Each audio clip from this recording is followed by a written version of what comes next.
लेकिन नजर डाल लेते हैं इस वक्त की 80 बड़ी खबरों पर।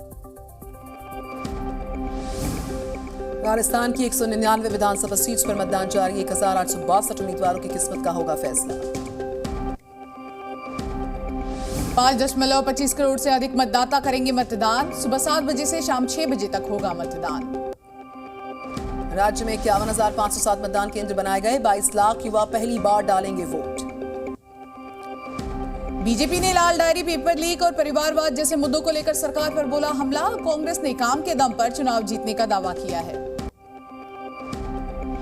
पीएम मोदी ने राजस्थान की जनता से की वोट करने की अपील। ट्वीट कर लिखा, ज्यादा से ज्यादा संख्या में वोट करें। जी न्यूज पर राजस्थान के मुख्यमंत्री अशोक गहलोत का बड़ा दावा। बोले राजस्थान में बनेगी कांग्रेस की सरकार। जनता के सामने मोदी हो गए हैं एक्सपोज। वोटिंग से पहले कांग्रेस नेता सचिन पायलट का बयान। बोले कांग्रेस की सोच पसंद कर रहे हैं, पूरी पार्टी ने मिलकर काम किया है। वोटिंग से पहले पूर्व सीएम वसुंधरा राजे ने मंदिर में पूजा अर्चना की। हनुमान मंदिर में हनुमान चालीसा का पाठ भी किया।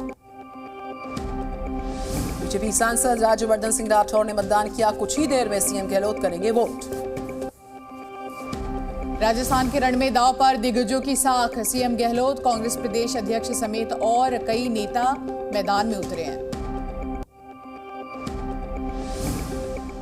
लोकसभा अध्यक्ष ओम बिरला की राजस्थान की जनता से अपील। बोले बढ़ चढ़कर करें मतदान।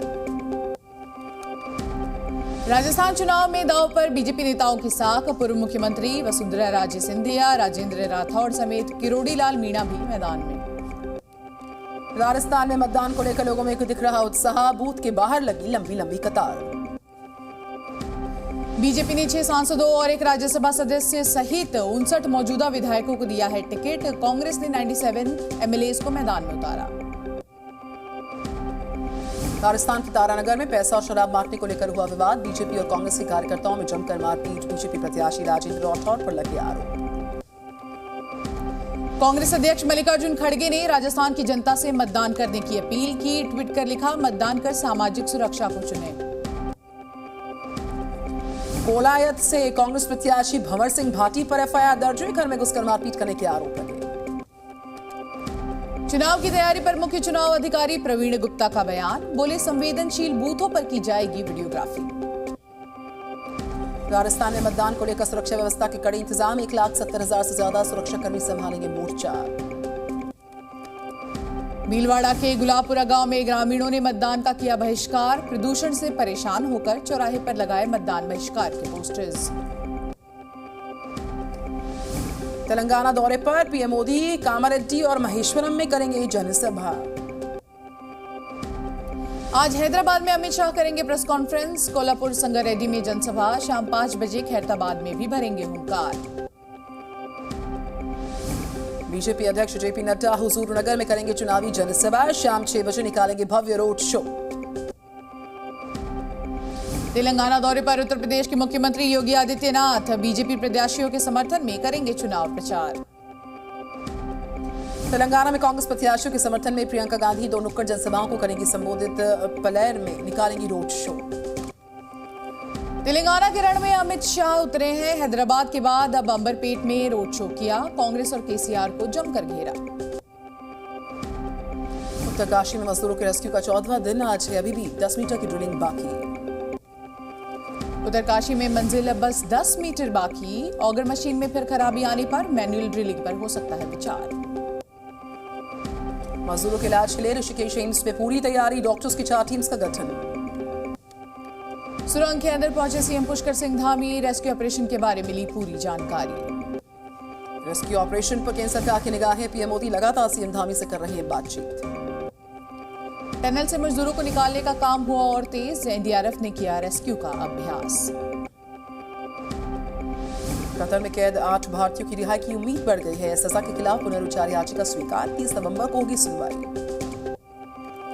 चीन में तेजी से फैल रही रहस्यमयी बीमारी पर भारत सरकार हुई अलर्ट। स्वास्थ्य मंत्रालय ने कहा किसी भी आपात स्थिति के लिए हम तैयार हैं। पीएम मोदी आज बेंगलुरु का करेंगे दौरा। एचएएल की साइट पर देखेंगे फाइटर जेट तेजस के निर्माण की प्रक्रिया को। तेलंगाना के पालाकुर्ती में प्रियंका गांधी ने जनसभा को किया संबोधित। सरकार पर लगाया महंगाई बढ़ाने का बड़ा आरोप। राहुल को नोटिस पर सीएम अशोक गहलोत का बयान, बोले नोटिस का जवाब दिया जाएगा। राहुल गांधी को चुनाव आयोग ने नोटिस पर केंद्रीय मंत्री प्रहलाद जोशी का बयान आया सामने। राहुल गांधी बेहद गैर जिम्मेदार नेता हैं। एआईएमआईएम चीफ ओवैसी ने बीजेपी और कांग्रेस पर अटैक किया, कहा आरएसएस कांग्रेस के लिए कर रहा काम, बीजेपी नहीं चाहती मजलिस का उम्मीदवार जीते। वित्त मंत्री निर्मला सीतारमण ने वंदे भारत ट्रेन में किया सफर। ट्रेन से तिरुवनंतपुरम सेंट्रल रेलवे स्टेशन पहुंची। सीएम योगी ने अयोध्या में रामलला के दर्शन किए, गोरखपुर में आंवला पेड़ के नीचे प्रसाद को ग्रहण किया, कहा जो काम आजादी के बाद न हो पाया वो तो अब हो रहा है। सीएम योगी ने राम मंदिर को पूर्वजों के बलिदान और भावनाओं की सिद्धि बताया, बोले आज हर कोई सनातन के प्रति सम्मान का भाव रखता है। शहीद कैप्टन प्रांजल का जो पार्थिव शरीर है बेंगलुरु ले आया गया, आज पूरे सैन्य सम्मान के साथ उनको अंतिम विदाई दी जाएगी। राजौरी में शहीद हुए जवानों को दी गई श्रद्धांजलि, नम आंखों से वीरों को किया गया नमन। जम्मू कश्मीर में हवलदार अब्दुल मजीद को दी गई अंतिम सलामी, मुठभेड़ में अब्दुल मजीद ने दिया था सर्वोच्च बलिदान। शहीद कैप्टन शुभम गुप्ता के घर पहुंचे मंत्री योगेंद्र उपाध्याय, 50 लाख के चेक की पेशकश पर शहीद की भड़की मां। मंत्री योगेंद्र उपाध्याय से बोली शहीद शुभम गुप्ता की मां, प्रदर्शनी मत लगाइए, मुझे मेरा बेटा लौटाइए। मुंबई एयरपोर्ट को उड़ाने की धमकी देने वाला आरोपी हुआ गिरफ्तार, मुंबई पुलिस कर रही है मामले में पूछताछ। जम्मू कश्मीर के राजौरी में सेना ने 2 आतंकियों को ढेर किया, इलाके में तलाशी अभियान अभी भी जारी। कश्मीर में आतंकियों के खात्मे से बौखलाया पाकिस्तान, भारतीय सेना का खुलासा, रिटायर्ड फौजियों को आतंकी बनाकर कश्मीर भेज रहा है पाकिस्तान। दिल्ली मेट्रो की ब्लू लाइन की सेवाएं आज कुछ देर के लिए रहेंगी बाधित, डीएमआरसी ने दी इसकी जानकारी। गुरु नानक देव जी के प्रकाश पर्व पर आज पाकिस्तान जाएगा जत्था, सिर्फ 876 लोगों को मिला है वीजा।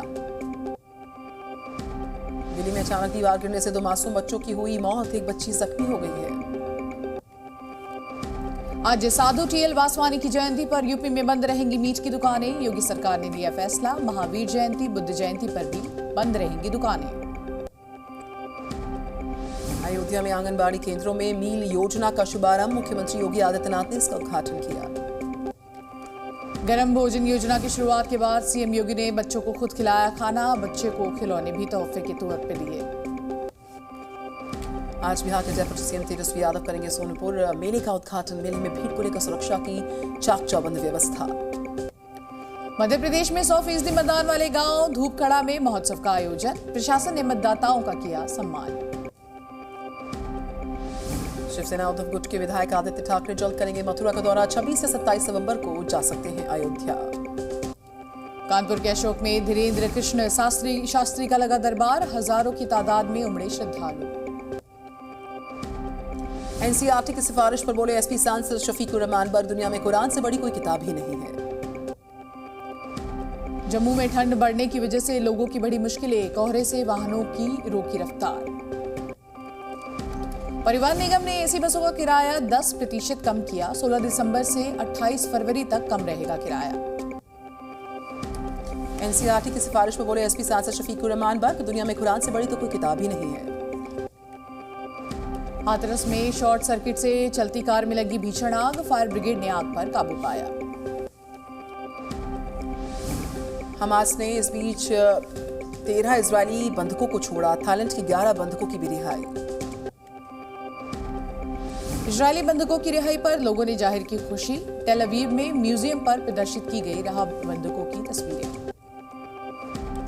इजरायल ने भी 39 फिलिस्तीनी कैदियों को रिहा किया, वेस्ट बैंक में कैदियों का स्वागत हुआ, हमास के झंडे लहराए गए, जश्न मनाया गया।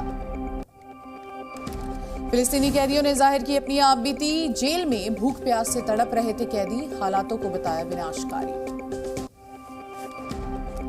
इजरायली बंधकों की रिहाई के बाद बोले इजरायल के पीएम बेंजामिन नेतन्याहू, कहा सभी बंधकों की वापसी हमारी पहली प्राथमिकता। रिहाई के बाद हेलीकॉप्टर्स के जरिए मिलिट्री बेस पहुंचे इजरायली बंधक, सभी को मेडिकल सेंटर लाया गया।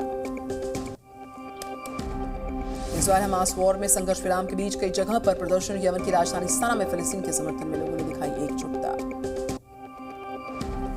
नांटुकेट में शॉपिंग करते नजर आए अमेरिका के राष्ट्रपति जो बाइडेन, फिलिस्तीन समर्थकों ने बाइडेन के खिलाफ की नारेबाजी। स्लोवाकिया के पीएम ने यूक्रेन की सैन्य सहायता पर लगा दी रोक, कहा हथियार भेजकर हल नहीं हो सकता। जिम्बाब्वे में बढ़े हैजा मरीजों के मामले, खुले में खाना बेचने पर अब लगा दी गई है रोक। बोलीविया के जंगल में लगी भीषण आग बुझाने के लिए वेनेजुएला से बुलाई गई 40 फायर फाइटर्स की टीम। केन्या में बाढ़ से मचा है हाहाकार, लोग विस्थापित होने को हो रहे हैं मजबूर। Zee News.